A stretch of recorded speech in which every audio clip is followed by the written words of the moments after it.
Welcome, everyone. Hi, I'm Kay Randolph, Senior Advisor with Regional Government Services and project lead for our recruitment team. And with me today, I've got a couple people that are helping us out with this webinar. My peer, let me introduce himself. David Prieto, I'm advisor working with RGS. And we have Nancy Parchevsky, who's helping us manage the webinar today. And so if you need anything, she'll be out there to help you. Yes, feel free to message me and I can help you. We've got a lot of information to get through in the hour, so we're just going to take off and get going here. Oops, skipped one slide. There we go. So about RGS, who are we? We were founded as a joint powers authority in 2001. We have a ready source of local government subject matter experts that work for our organization. Our clients are all types of government organizations and agencies, including nonprofits that support in the same space. And you name something that a local government does or needs support in, and we've got someone who knows how to do that. Our website is there on this slide, so please check us out if you'd like to find out some more information about what we do. Enough about that. We're here about AB 2561. And to get through what we're going to be reviewing today, we're going to do a brief overview of AB 2561. We're going to talk about why data is important, what to track, how to track, analysis and options, a path to strengthen HR's roles, and key takeaways. So we've got a plan and we're going to go through it today. So come along for the ride. And tell us, is this your first AB 2561 training? Let us know. I want us to hold for them.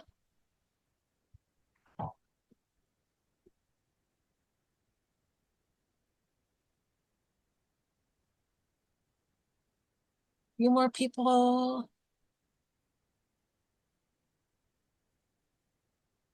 10 more, 10 more.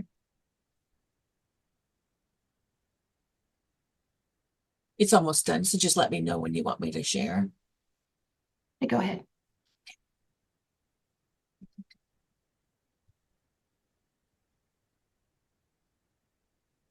So 80%, this is your first training. So we're going to make sure we've given a brief overview of the law, and then we're going to dig deeper and some things to consider around implementing your response to AB 2561 and how it might be able to help your organization.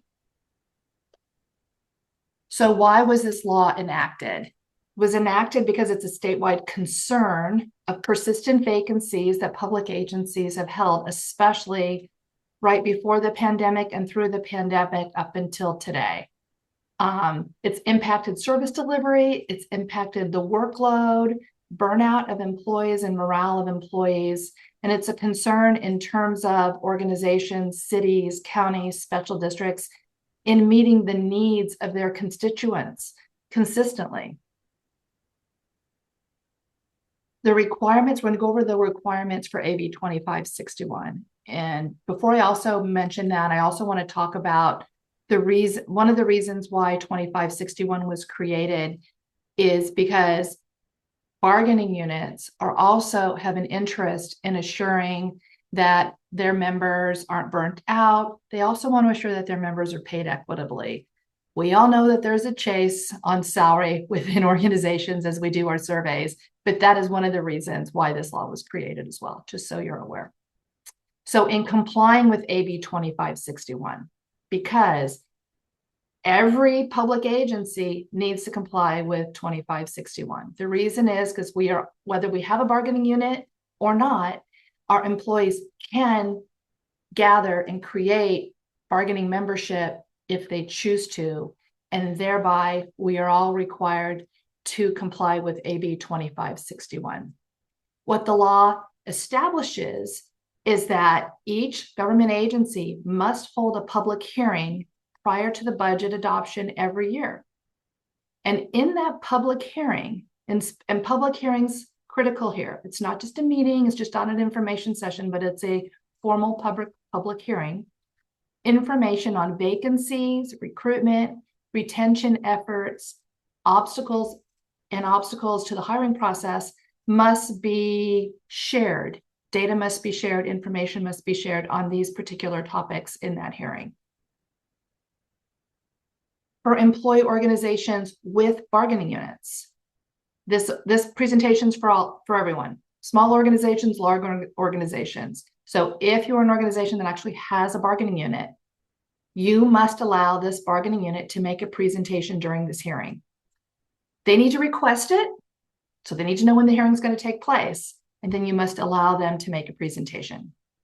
There's additional information that's required for any vacancy rate of 20% or greater in a bargaining unit or represented organization. That additional data must be shared if requested. I'm going to go over that here right now. And before we go over that, we're going to talk a little bit about when you might want to schedule this hearing. So you're going to want to schedule this hearing in a situation that works for your organization. Every organization's different. Some of us, nobody comes to our board meetings and our governing body meetings. They're just, it's just the board, the executives, the clerk. That's the only people that attend the meeting. Other organizations have lots of people that attend, the public, parties that are interested in the topics that are occurring. You're also going to want to know, does your governing body understand AB 2561 and the kind of information that needs to be shared? They don't need to be caught off guard. Does your finance and budget team understand their role in this? There's some costing implications potentially. And in the budget process, the timing of this information and maybe decisions that are happening might need to be considered, again, depending on your organization, the structure, the complexity that you have. When does your agency approve its budget? Are they doing it in May? Are they doing it in June? Do you have a July 1 to June 30 budget cycle, or do you have another type of budget cycle? Do you have a multi-year budget cycle, but you do mid-year adjustments every year around the same time? The hearing must take place even in those situations. And then again, how many employee groups or bargaining units do you have? You've got 12 and everyone wants to make a presentation. You're going to have to establish a hearing that's going to allow for that and allow for any public input that also might happen during that day. So the data that must be tracked: vacancies, recruitment, hiring practices, and retention. The law calls out these words, this information, but is silent on exactly what that means. So we're going to get into some different things to consider. And then here we go. Here's if you have a 20% vacancy rate in a single bargaining unit. So if you've got bargaining units, you should be calculating your vacancy rate, not just on your whole organization, but also on each bargaining unit. If the rate goes over 20% in any one of those groups, this additional information should be tracked. If that bargaining unit requests it, you need to be able to produce it. The total number of job vacancies within the bargaining unit, the total number of applicants for vacant positions within the bargaining unit, average number of days to complete the hiring process from posting, and then they say to hire or start date, posting to start date. That's the terminology that's used. And then information on opportunities to improve, on compensation, retention efforts, and any other working condition. They're going to want information on what you might be considering in those areas. So how to calculate your vacancy rate, because that's one of the numbers that is, you've got to know what that vacancy rate is to know if you hit 20% or not. You're going to take your total number of vacant positions divided by your total number of positions. If it's bargaining unit, it's total number of bargaining unit vacant positions divided by total number of bargaining unit positions. Multiply that by 100, and that's your vacancy rate. We'll also have some items to share with you that you can take away to help you with this.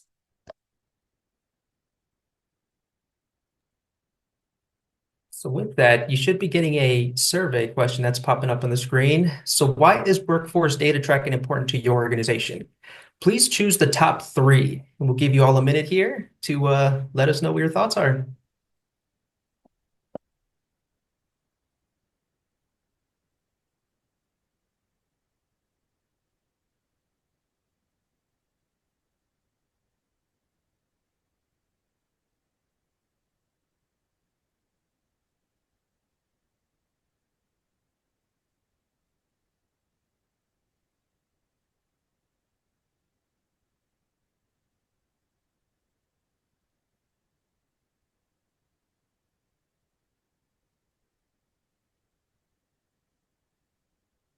Give another 10 seconds here. Do 5, 4, 3, 2, 1, and sold. Let's see what the group shared with us here. Ooh, interesting. Looks like we have a nice diverse group of opinions here. Looks like we have the top three potentially being the highest areas of improvement are retention practices, highlight areas of improvement, and potentially benchmarking for improvement. So let's dive in a little bit deeper in terms of what kind of data we can be tracking. So for us, we want to be mindful in terms of not just are we adhering to compliance issues related to AB 2561, we want to transition from compliance into using strategy. So in collecting data, we have an opportunity to rethink how exactly we're collecting data and what insights it's providing us. So for one, data can provide us context for reviewing policies, procedures, and activities. Those efforts in and of themselves don't provide the whole picture in terms of what it is we're trying to accomplish. Being more strategic in how we're collecting data can also help us influence policy and budget decisions. We're no longer drawing from gut feelings, from intuition, from wherever the winds are taking us. Instead, we're making data-driven and informed decisions in terms of recommending different policy and budget recommendations. As I touched upon, and what the driving force behind this presentation is today, we want to move beyond compliance towards strategy. We want to elevate the perceptions in terms of what HR brings to the table and how we can be more of a strategic partner in terms of guiding more long-range efforts, organizational efforts. And we want to provide context so we can collaborate on really trying to address those systemic issues. We want to become that partner instead of that barrier in terms of trying to move organizational efforts moving forward. And David, if I might add, the other thing that we're looking at with this data is this is the first year that this information has to be presented. You're going to be presenting information on these topics every year from here on out. I would want to see change or positive, incremental, I'm holding in a positive way, or I'm changing a little bit here, and this is what we're learning. And with data, you now have a good resource to make those decisions and understand. One of the tenets of the law was to look for opportunities to improve retention, improve recruiting. If you're not looking at what's going on in those practices, how do you know what might change so that you're spending your money wisely? We all have limited resources. And so data is a way to look at that, look at what you might do, and we'll take you on that journey with us. Turn it back over to you. Perfect. So yeah, in transitioning into becoming more of a strategic partner, we could start thinking more holistically in terms of what skills and experiences do we want employees to have, and are our organizational efforts in alignment with what we're doing today. So HR can be that strategic partner to recommend different development programs, different recruitment programs, different retention programs, ensuring they're explicitly aligned to overall organizational endeavors. Collecting the right data can help provide the insights to ensure there is that alignment. The analogy I like to use is to make sure we're all rowing in the same direction. Finally, data-driven decision. It encourages us to be more objective, less intuitive, less subjective, and more in alignment with where we want the organization to move forward overall. So we've got another survey question coming up here. So what data does your organization collect now? So this is going to be a word cloud. So there should be a link in the chat, so that way you can provide the data that your organization is currently collecting. And I'll just add too, if you have more than one word for your answer, just hyphen it or put an underscore so it'll all come together as one answer. And when people start answering that, I'm going to go ahead and start sharing my screen.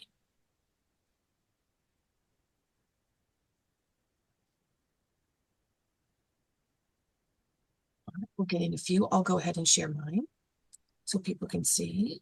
Oh, let me stop my share. Okay.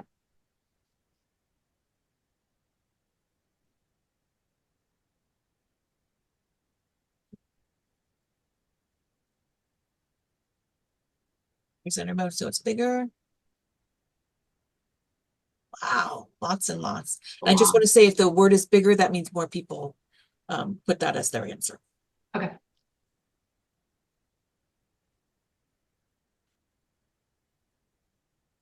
It's growing. Yeah. Lots of thoughts coming in. I The love brain it. power there. I Yeah. love it. The collective knowledge. But we've got tools in there, information on serving your clients.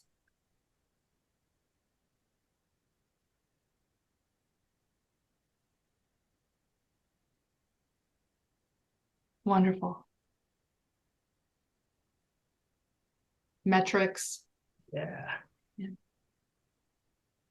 Perfect. So it seems as though the themes start coming up consistently: percentage, rate, candidates, recruitment, all in alignment in terms of what we're sharing here today. Nancy, I'm going to pop the slideshow back on. And I'll just take a picture and pop it in chat for anyone who might. Okay. Okay.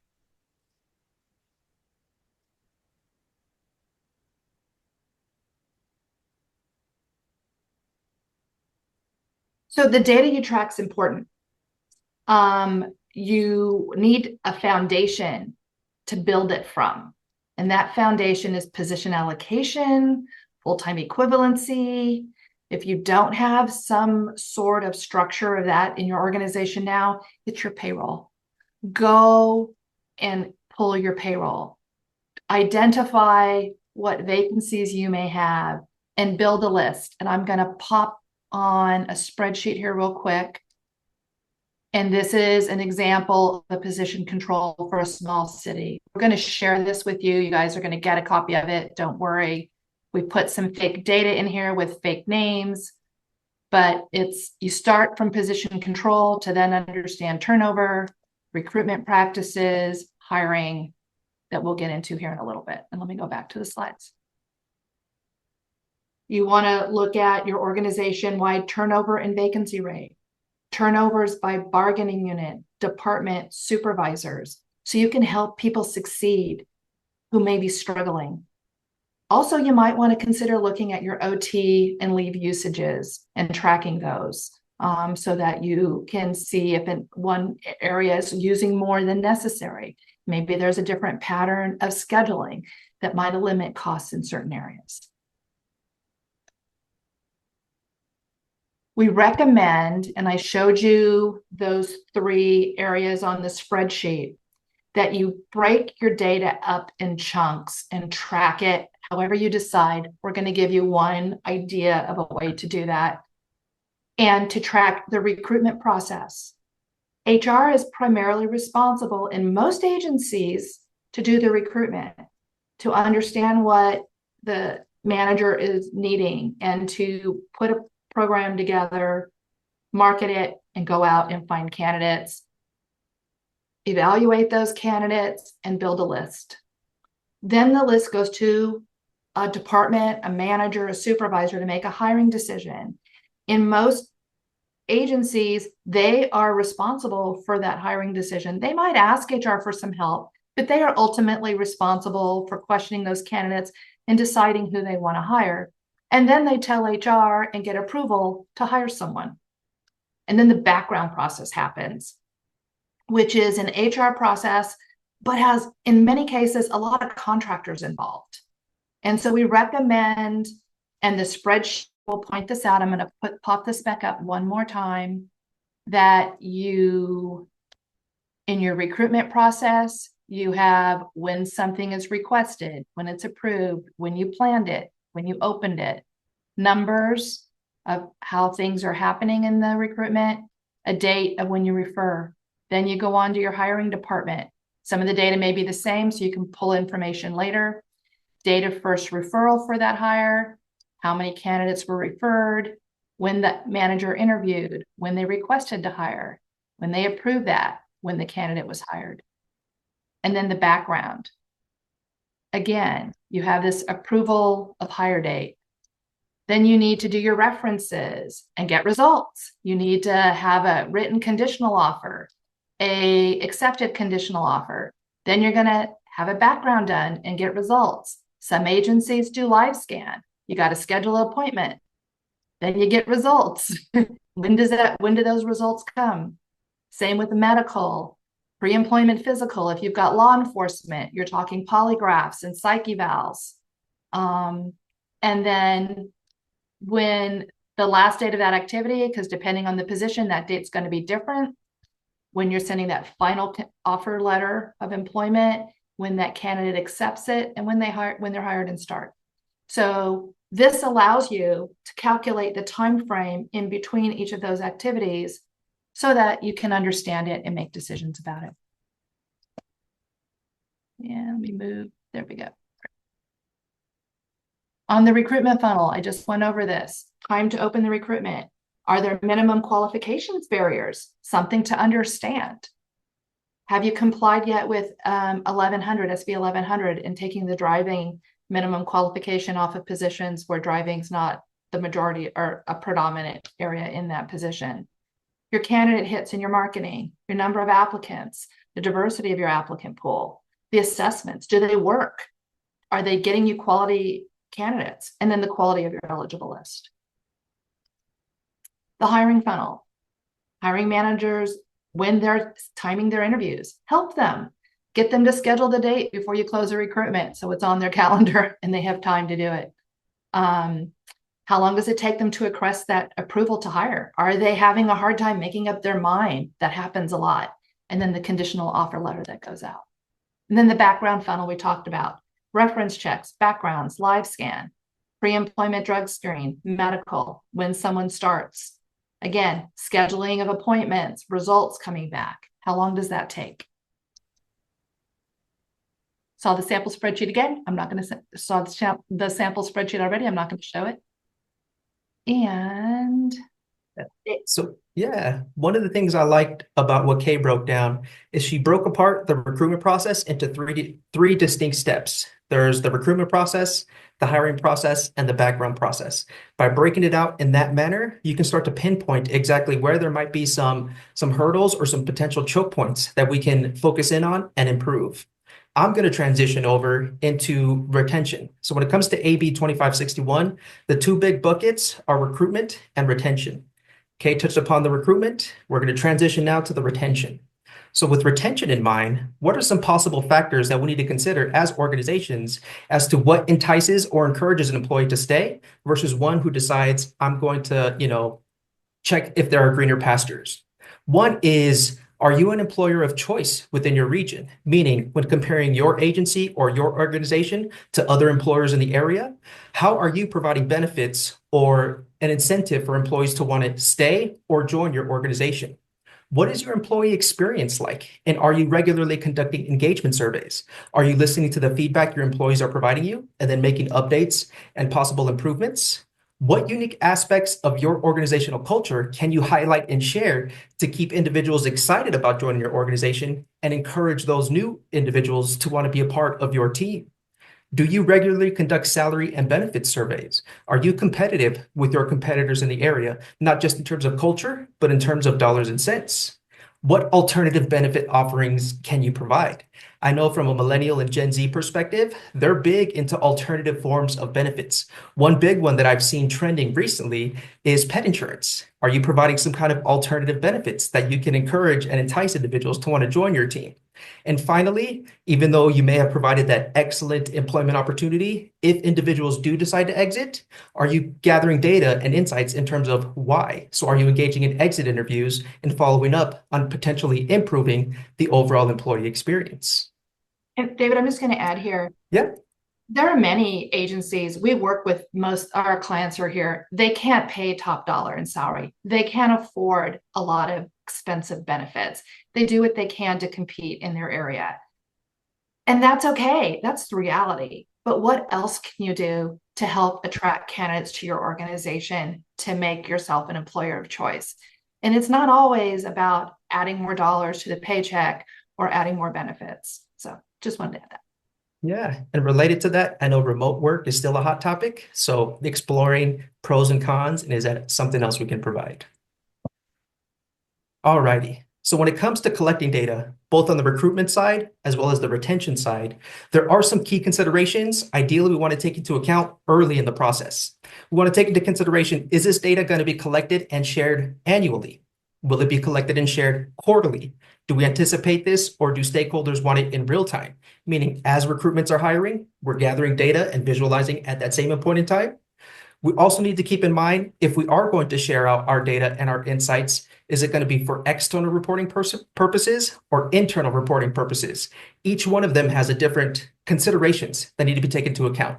If it is external, we may need to provide more context in terms of verbiage of the data that's being presented, being that individuals may be unfamiliar with how the data is being collected, why it's being visualized in a certain way, or what insights individuals are supposed to take from the data. Whereas internal, that additional context may not be as necessary because there may be consistent meetings, consistent gathering points where individuals can get more in depth into how that data is being collected and reported. These considerations should be thought of ideally at the beginning of the data collection process. Too many times have I started collecting data, and towards the end of the process, we want to go back and say, actually, we were looking for this to be more in real time. That consideration helps out a lot more. The data analysts in this call will know what I'm talking about, to know that at the beginning of the process rather than towards the completion. So all different considerations we need to take into account. Additionally, we also want to be cognizant of how we're going to slice the data once we identified how we're going to collect it. So do we want to view it from an organization-wide perspective? Do we want to break it down further by bargaining unit, by department, by supervisor, potentially by job classification? Again, these considerations really help out if they've been discussed and ideated upon at the beginning of an initiative rather than towards the end. So these considerations take into account how we're going to collect data, how we're going to share data, and who gets access to what data. So again, these considerations can be very helpful at the beginning of the process. Ideally, finally, we also want to be sure that we're hopefully tracking data year to year so we can track improvements or areas of opportunity to improve in any of the data we're collecting, whether it's on the recruitment side or the retention side, by having consistent expectations of when data is going to be collected, analyzed, and visualized. We can track progress over time. And in all, we recommend that you are taking your data and evaluating at the end of the calendar year. It's a good succinct time period to do that. And you have the time to be able to look at and understand your data before that budget hearing in that mid-year. So you've got time to deal with it. So tracking it every year on an annual basis. So we put together a little sample data visualization for a sample city. It's based on the data that we're going to send you, that data set we put together. We're going to send you so you can kind of see what it's about and look at it. And we've got bargaining unit vacancy rates. Police was at 19%. The entire organization is at 7%. Turnover for the entire city is 16%. Average days to hire for the recruitments that occurred in 2024, 195 days on average. Then we've got some total hits, average hits, total number of applicants that came in, average applicants per recruitment, total number of qualified candidates, and then average number of qualified candidates per recruitment. Again, just information. We also here were able to track department vacancy rate. Public Works was at 4%. The police was at 16%, just within the department. So just slicing up that data differently, looking at, if you dive into that data set, police had a lot of retirements and so did Public Works. So there's reasons behind why that occurred. But there also were a few people that just resigned. And if you look at that data, there was a couple of reasons that were also probationary releases. So you can understand what's going on in your organization so you can make decisions to help your managers improve, to help your HR department look at things differently, to help provide some consistency in your numbers is what you're going to look for, decreasing or consistency. All right, so we have analyzing and acting on data trends. So when it comes to recruitment, there is conversation happening right now in terms of, should we leave it continuously open or should we have designated times where we open and close? So our recommendation would actually be to set up designated times, even if it is a continuous recruitment. The rationale behind that is if it's open continuously and a change was made sometime during that process, we don't know the impact it had in the overall continuous recruitment process. Whereas if we had defined open and close moments, we can have one moment open and close, make a change, have that second open and close, and see the improvement or opportunity to improve further by slicing it up or breaking it up into those areas. As Kay mentioned, by being able to break out hiring, recruitment, and background, we can really start to identify the bottlenecks in that entire workflow. Where are we doing well in terms of hiring? Where are we doing well in terms of recruitment? And where are we doing well or have an opportunity to improve in terms of background? By being more thoughtful in how we're collecting, slicing, and analyzing data, we can start to pinpoint those bottlenecks and target those specific improvements and see what kind of impact they have moving forward. And then with the recruitment, if you change your marketing from one project to a next, how did that improve your results? Did you change the selection process for a reason? Include something, take something out, shift it around, you're looking to improve quality. It's easier to measure it if you have those succinct dates. Also, many of us have tools that we do recruiting in, like NeoGov, CalOps, there's other tools out there. Those tools gather numbers and they'll do the counting for us. So let's let the tools do their job and staff has enough to do and take the burden off of staff. And then background checks, again, just identifying if you've got a contract with someone, it gives you real numbers to then say, hey, we've not been able to get appointments scheduled for our medical. We want it within 2 to 3 days. It's taking us a week or more to get an appointment. And then the same with getting results back. You committed to getting results back within this time frame. We're consistently seeing, here's the dates that prove it. Here's when the results are coming back. And you're tracking that on a regular basis as part of your process. You don't have to pull that data together later. So in collecting data, both on the recruitment and retention side, we can start building what is known as the employee value proposition, or essentially what makes your organization unique and would encourage an individual to want to work with you. This is heavy in terms of consumer goods, why someone chooses Apple over, let's say, Android, Apple versus Samsung. Intuitively, one brand offers something above all the others, which decides somebody to purchase their particular product. When it comes to an organization, the organization offers something that would encourage and entice an employee to want to join your particular agency. So a couple of things to consider in building out an employee value proposition is retention. By engaging in employee engagement surveys and evaluating why individuals decide to part ways with your agency, we can start to define and improve why individuals want to join and why they want to stay. We can gather those results, and then we can also start to evaluate potential salary opportunities. Are we competitive with other organizations within our region? And do we provide growth opportunities or career development for employees? So if they do start more towards the entry-level position, is there a path for them to grow and develop into those higher level positions? That can be an opportunity to encourage individuals to want to join your organization. Finally, workplace culture and leadership. Is it a pleasant, exciting, enjoyable, or whatever culture your organization wants to develop? Is it clear, and are individuals bought into the culture you're creating, and do they want to be a part of that culture? And does leadership align with that particular approach? So when taken together, all of these as a whole provide an overview of what the employee value proposition is and why an employee would want to join your particular organization. So again, transitioning from compliance to that strategic model. So in a more compliance-driven approach, from my experience, most recruitment organizations, they do what's called the post and pray method. So essentially, they post a position online and they pray the right individual will apply. They look at the stars, look at their tea leaves, and they're hopeful that that right person will join. In transitioning from compliance to strategic, we're actually recommending a completely different model. We're recommending the target and engage model. So instead of posting and praying, we're more active in terms of how we target and engage individuals to want to join our particular organization.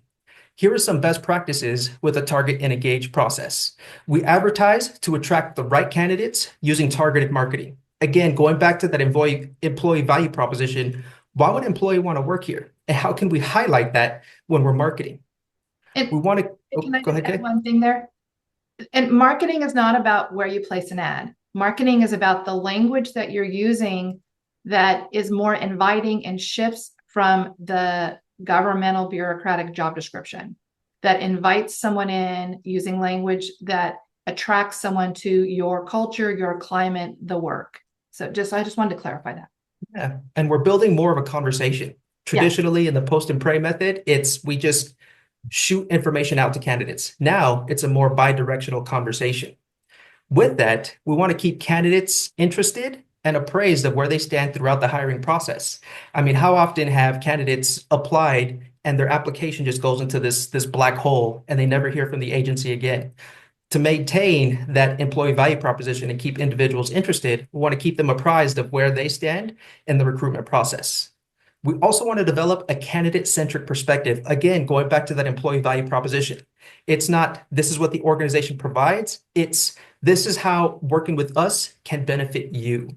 It's a subtle twist, but if it's more of a candidate-centric perspective in terms of this is what you get, this is the benefits you can enjoy, this is what employees say they enjoy about working with us. And then I would add to the candidate-centric, it's also your approach in recruiting. Are you making it easy for someone to apply? Good people are busy and they're already working in most cases someplace else. Are you asking for handwritten supplemental questions that are like a paragraph or a book report? Or do you just have check boxes? Do you have practices where you can just have questions of people? Do you offer your testing at times that make it easy for people not to take time off of work? So just some things to consider to provide something that's really easy for people to engage with you and invite them in as a candidate to want to participate even in the application process. Yeah, so all of these considerations, when taken together, really highlight the employee value proposition, which would encourage individuals to want to join all of you. So does your organization currently conduct employee engagement surveys? Looks like the poll just went live, so feel free to select there.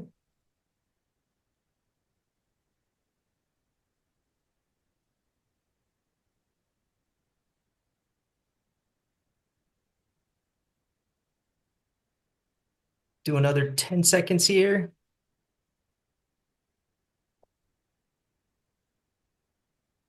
5, 4, 3, 2, and 1. So let's see what the group shared here.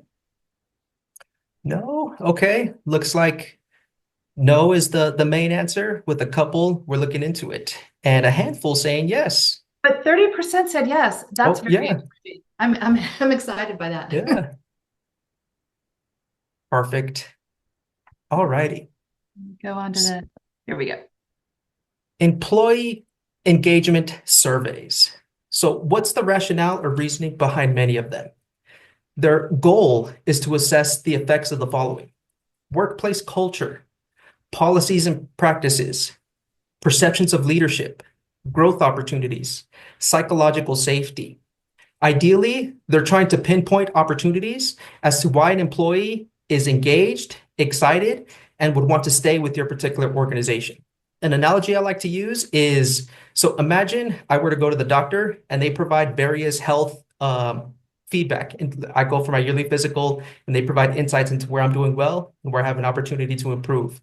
The engagement survey can be something similar in terms of not necessarily saying anything is off base, but these are some potential areas to consider in terms of where the organization is doing well and where's the potential to improve the employee experience. Something to consider there.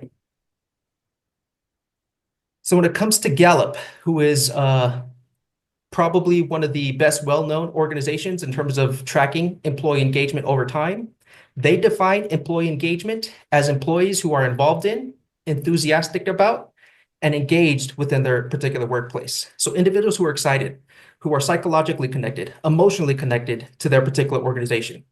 Individuals who are engaged, they typically have these benefits that are included with them. Typically, there's less turnover and better retention. There's lower absenteeism, higher productivity, fewer safety incidents, lower costs as a result of those safety incidents, and higher well-being. So a thought exercise I like to share is imagine we had two organizations providing the exact same services. In one organization, we have employees who are highly engaged in the workplace. In the other, we have employees who are not engaged in the workplace. All else being equal, which one do we think over time would outperform the other? And so for me, this is what employee engagement surveys can provide insights into. As well as which one over time would you want to go work at if you were There you choosing to go. go work Going or back to stay that, at if you were choosing to stay. yeah, going back to that employee Yep. value proposition. Yep. So a path to strengthen HR's role is really to establish some data governance. We've been talking about data for 30 minutes or more. So, and in doing that, establish policies, processes, roles that ensure the quality and security, proper usage of the data and its analysis throughout its life cycle. Have those conversations in your organization and in HR. Well, what do we want to measure? How do we want to measure it? Identify the data to measure, identify who's responsible for HR metrics. I'm hoping it's HR. Establish a workforce metrics dashboard similar to what we've shared with you. And the reason behind that is so you've been keeping the data you've been keeping in 2024, and you're just going to collect that and do your best with it to report out into your meetings and your hearings this year. But you're moving forward. So what do you need to change and what do you need to be doing right now in 2025 so that when you're reporting on that data in 2026, it gives you the information to truly go and evaluate your processes and procedures. You may not have been tracking all these things, and that's okay. Use what you've got, report it out, maybe discuss some of the things that you're going to be changing, and then move forward through the year. But the more you can identify what you're trying to do, so as in 2025, you're keeping the data you want and you establish that, it'll make it easier when you run your data in 2026 to show the difference, to show your improvements. All right, so we have all this data we've collected. And as Kay highlighted, we don't want perfection to be the enemy of progress. So we don't have to get it all right now. But we do have a path in terms of where we can go moving forward. So we've collected recruitment metrics, we've collected retention metrics, we've collected all of this data. How do we apply those metrics back to our agencies, back to our organizations? Recommendation would be to integrate that data into regular management communications. So not only do we have insights into how other parts of the organization are performing, potentially public works, potentially public safety, we can now start folding in, how is HR doing? What data do they bring to the table? And what data are they tracking? And are we seeing improvement? We recognize it comes naturally to some individuals, doesn't come as naturally to others. So we want to make sure we identify those quick wins to encourage and keep the ball rolling for those process improvements. We also want to make sure we schedule regular workforce planning discussions to be able to identify, are we collecting the right data at the right time? And are we sharing it to the right people in the right way? We also want to make sure we develop a long-term talent strategy. Again, going back to tracking data year over year, we can start identifying if we're making progress towards or progress away from our HR goals, which should be in direct alignment with organizational goals. By being able to track, collect, apply, and embed this data process within what we do as an organization, we can implement improvements and track them over time to ensure we're making the impact that we want to be making. And so some possible organizational outcomes by collecting, analyzing, and sharing some of this data. We want to ensure that data is used for decision making. Again, moving away from subjectivity, from my gut feeling, or from I have a feeling this is the case, to the data is indicating we should move towards this route. We want to ensure that HR is transitioning from that compliance organization, that compliance perspective, to more of a collaborative and strategic partner. We want to make sure we're elevating what we can bring to the table. It also helps guide policy development to enhance recruitment, hiring, and retention, or the employee value proposition. It can also inform budget priorities, including workforce investments, developmental opportunities, growth opportunities, or all for an experience where employees want to stay and want to join us for the long haul. So RGS can help you. We can develop a compliant strategic process for you, work with you in that making if you need that support. We can help with reviewing your recruitment, hiring, retention, policies, and practices if you need some support in that area, and provide you with some information to consider. We can develop and conduct engagement surveys, facilitate learning, development, and training, evaluate your job descriptions, help you get them compliant with SB 1100, any support that you may need. We can help you build an HR metrics strategy and build a data visualization that you want to use within your organization.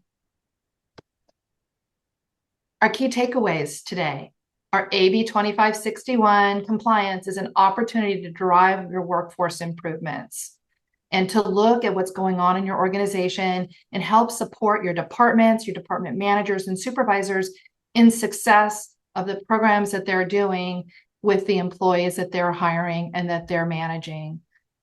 It's a system to measure change, and a process of how to come up with that system to measure change. It's helping HR to be proactive in shaping the workforce strategies. Compliance will always be a part of HR, but we can take a greater role in being proactive and a partner. And again, partnerships across organizations ensuring sustainable success. It's really a goal of how do we help each of our managers, our organization, reach success with limited resources to meet the services that we're providing to the community. Some districts are single focused, water, sanitation. Other districts, full cities, full counties are larger in scope. All of the services that are provided in each and every one of these organizations are important, but there'll be different decisions that people will be making in support of the organizations and what you do. Oh, I went the wrong way. Sorry, guys.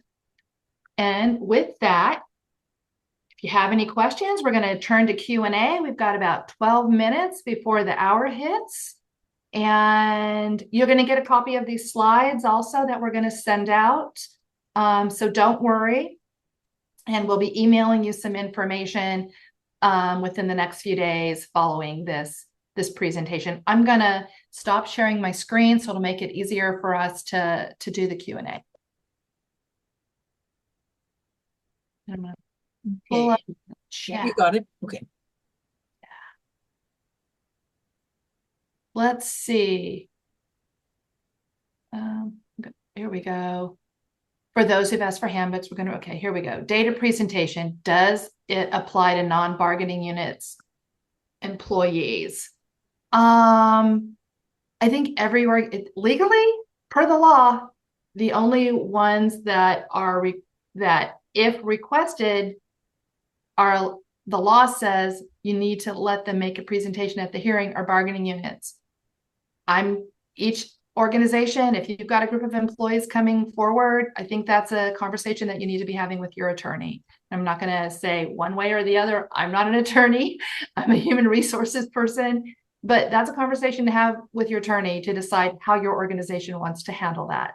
Because it's about relationship setting. You want to work together. You want to set a tone where you're working together to solve problems. Let's see.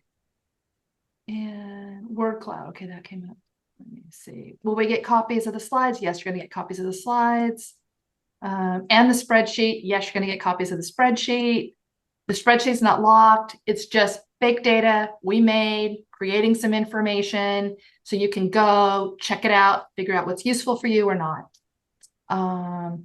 Do we have any suggestions on exit interviews and what to ask David? We do. There is a set of questions. It's a lot to go over in the next 10 minutes. Feel free to connect with us so we can dive more in depth in terms of building out what would work best for you. But there is a set of questions that we have available that we can share. Yeah. Let's see. Is the 20% as the public hearing date or any time of the previous year? That's a good question. It's silent, but you're collecting that data on an annual basis. You're taking a snapshot of this is your data at December 31. and this is what happened within that time period. So whatever snapshot you're using, you need to be consistent and keep that same snapshot year to year as you look at that data each year. So things to think about as you're making that decision for yourself. You might want to, so, yeah. Okay. Any other questions that anyone has, pop in the chat. Did you see the Q&A? Oh, I didn't see it. Let me pull it up. Okay. Yeah. Oh, here it is. Okay. Can the Q&A, can the presentation be part of a regular board meeting, or do you have to have a separate meeting? The hearing needs to be a hearing. It can probably be scheduled at the same time as a regular board meeting. I would encourage you to do that if you're an organization that has nobody ever show up. You have no bargaining units that are requesting a meeting. Make it easy for yourself. Other organizations, they're going to need to set a separate day. They might need more than one day, depending on how many bargaining units are asking to make a presentation.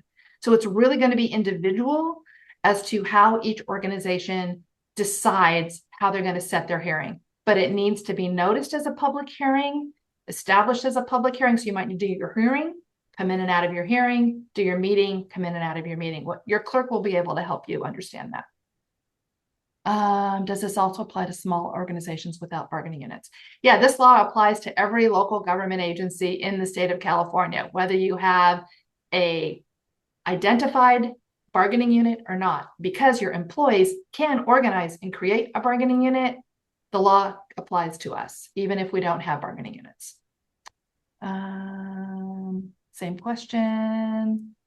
So the data presentation, I think I answered that question already. Is there a best practice or point in time to look if wanting to track vacancies rates over time, such as always vacancies? Yeah, I would look at least January 1 to December 31, get your full calendar year. If you decide you also want to track it quarterly, twice a year, just to dive into what's going on. Sometimes, recruitments happen more at one time of the year than another. For a variety of reasons, especially with retirements, as people are scheduling retirements. But choose that time frame and stick to it, whatever works for you, and go through the conversation of the pros and cons of the decision that you want to make. Vacant positions. If the budgeted position for the bargaining agreement is filled by another classification not represented by the bargaining group, it's filled. You've just decided to fill it in a different way. So here comes the crux of this. That bargaining unit's going to want to know, why did you decide to fill that position with a classification not in our bargaining unit? So this is this is going to open up these conversations, and in decisions. I mean, I worked for a very large county. We had 5,000 employees, and I did the position control for a while there, years and years ago. And let me tell you the minutia we got into around where positions were filled or not. Managers make those decisions because they have these positions and then they're empty and then they have other needs. But this opens up this conversation to be discussed with bargaining units through this hearing. So be prepared to have good reasoning, good sound reasoning around what's happening. Bargaining units, especially those organizations that have a lot of bargaining units, may be wanting to enter into that conversation or understand. We all know people use salary savings for a variety of reasons. David, do you have a comment there? No, I was just looking at the Q&A. It's a couple down. Okay. So our social service is recruited under Cal Merit Systems. So can I pull out this data? Even though the recruitment is done by somebody else, it's your organization, it's your data, you still should be reporting on it and working with them on that report. It doesn't negate that responsibility for your organization, even if the recruitment's done someplace else. And again, I would work with your attorney on that, but that would be what I would understand. We talked about the exit interview. That's the one I actually wanted to touch upon, Kay. Go So for it. a recommendation may be to do, instead of a paperwork or a survey, maybe an exit interview. So kind of the pros and cons is they're a little bit more time consuming, but the data you gather is much richer. So what I've done in the past is I've engaged in exit interviews. based on the trends and themes I was seeing that then help guide what a survey would look like. So that may be a 1-2 step opportunity, but again, we'll have to discuss to see what will make sense for your agency. So Natalie's asking if we have a public hearing in May, is this suggested that we're using the data from Yes, we're suggesting that you are presenting your information from 2024. And however you've got it, the best way that you can, provide the basic information. We're going to send you, here's the required information by law that you have to have. And then here's some data that you might want to consider also in your analysis of what you want to do 2025 for reporting in 2026. So right now it's just getting the information out, having your hearing, but then this webinar is really about how to look at the big picture, how to understand what's going on so that you can have good conversations, keep your managerial rights, and be able to help your organization hire good people, maintain good people. And then we've had issues in the past with employee engagement surveys as task feels like. Dave, you want to take that one? I can. So that's one of the benefits of bringing in a third-party organization like us, where we can increase the level of comfort, the level of trust when employees complete those employee engagement surveys. I know if it's done within house, there can be that reservation amongst how transparent employees are comfortable being. So if we're able to come in and provide those services, we can ensure that we maintain the highest level of confidentiality. We'll share that at the beginning of the process, share that throughout the process, and maintain that confidentiality and trust throughout the process. So for us, that's how we ensure we maintain confidentiality throughout the entire process. As well as a plan on how to share and what to share so that there is some feeling of transparency for the employee. So we go into the project knowing we plan to share this. We help you curate the information so that it also goes back out so people feel heard and they can see this is what everybody said. And they'll know what they talked about and what they said, but they can also look up, this is what everybody said. But we can help you curate so that it's something that's valuable to be sharing out as well. One final point, Kay, is when we are sharing those results, again, we can talk to individual agencies to determine how it's best to share those results, but we can share them to ensure that we're maintaining confidentiality while also highlighting insights and recommendations. So we can have that conversation. Yeah, and then Dawn asked, will templates be provided? We're going to send you our spreadsheet you can use as templates, rework it for yourself.